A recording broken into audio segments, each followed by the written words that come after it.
Hello, good afternoon, and welcome to another edition of What We Cook. You can't tell by the blues music in the background or by the fact that we've just entered January of 2021, God help us. But today we're going to be cooking something that reputedly is a traditional New Year's dish. It's collard greens and black-eyed peas. The collard greens are supposed to represent wealth and money and happiness and health. The black-eyed peas, I think, are good luck. And the ham is just meat. So let's get started. All right, so let's walk through our ingredients here. We've got black-eyed peas. Now, black-eyed peas, if you buy them when they're dry, you have to soak them. So make sure that you count that in. Otherwise, you're going to be very disappointed to find that you can't rush through and make collard greens for your dinner tonight. I cheated, so I got Melissa's black-eyed peas that are already soaked and ready to go. We've got onions. I've got roughly 3 onions chopped up. We've got 3 turnips all chopped up. We've got Italian parsley, garlic, and then leftover ham. Perfect way to get rid of your leftover ham. I'm going to let you in on a secret. The secret ingredient to everything that we cook here, butter. So we're going to start our broth, our healthy broth, with butter. So we were going through our ingredients and guess what we forgot? What goes in with black-eyed peas and ham? There's something green, isn't there? Collards.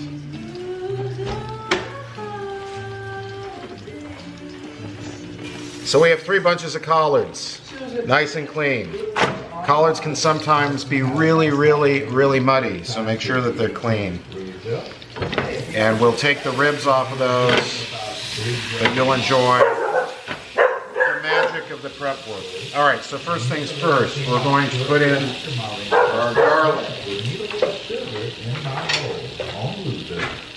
3 tablespoons garlic.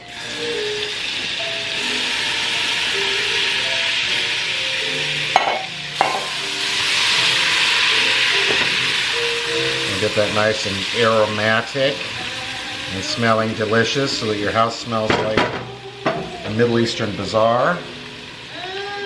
And then we get our onions in.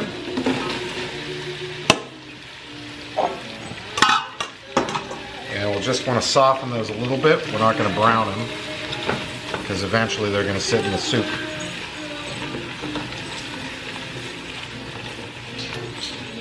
And while that's going, why don't we add our salt and pepper?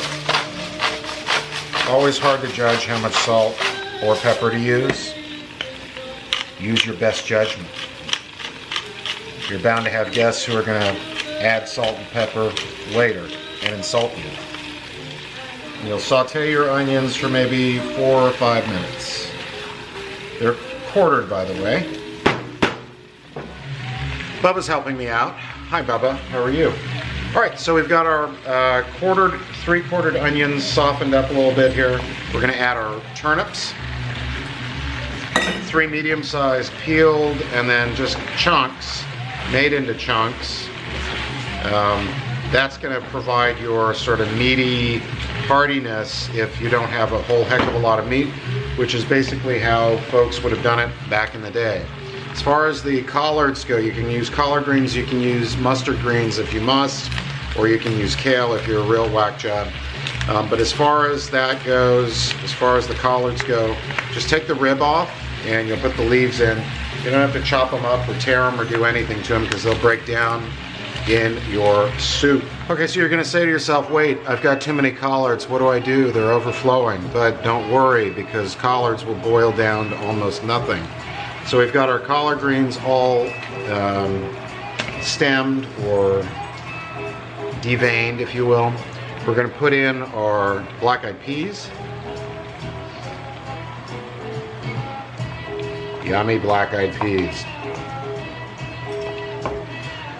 I'm going to add a few things that are not traditional. I'm going to add some Italian parsley, make it a little tastier.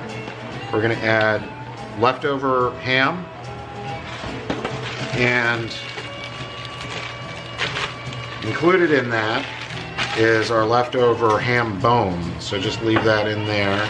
And actually that looks like that's enough. I was gonna add some more stuff to it, like leftover chicken or leftover other stuff, but that looks like it's plenty. Then let's add 2 quarts of water.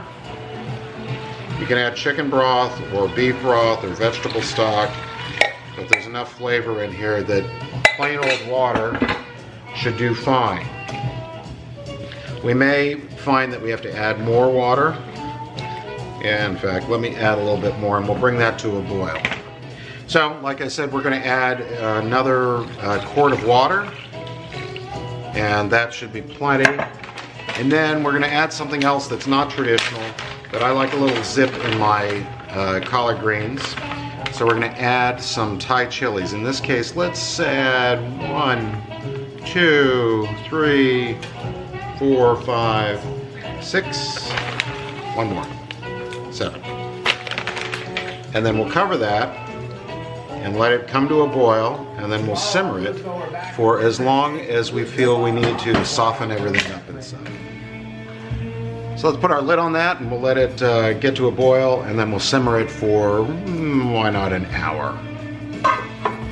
Don't worry if that lid doesn't set right down. It will eventually as it boils down. So I thought we'd talk a little bit while our meal is on the stove, simmering away at medium heat with a lid on it, and trying to make sure it doesn't boil over.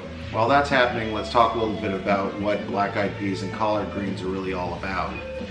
So I mentioned earlier, in the South, there's a tradition. The first thing you're supposed to eat in the new year is black-eyed peas and collard greens. And some people add rice to it in the Carolinas, probably because rice is really prevalent in the Carolinas, and eating beans and rice was a tradition brought over from Africa with slavery.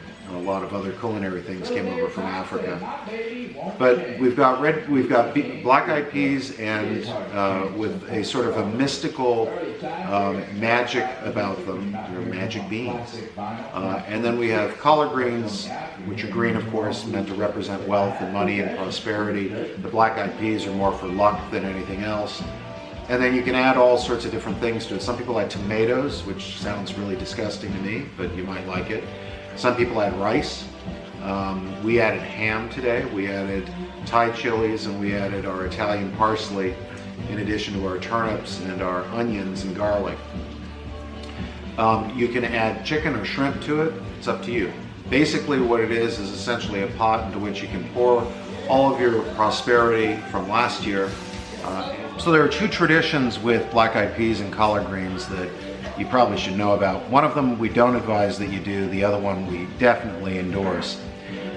The one that we don't endorse is putting a dime or a penny inside your black-eyed peas and collard greens, and whoever ends up getting that in their bowl will have good luck and good fortune for the year.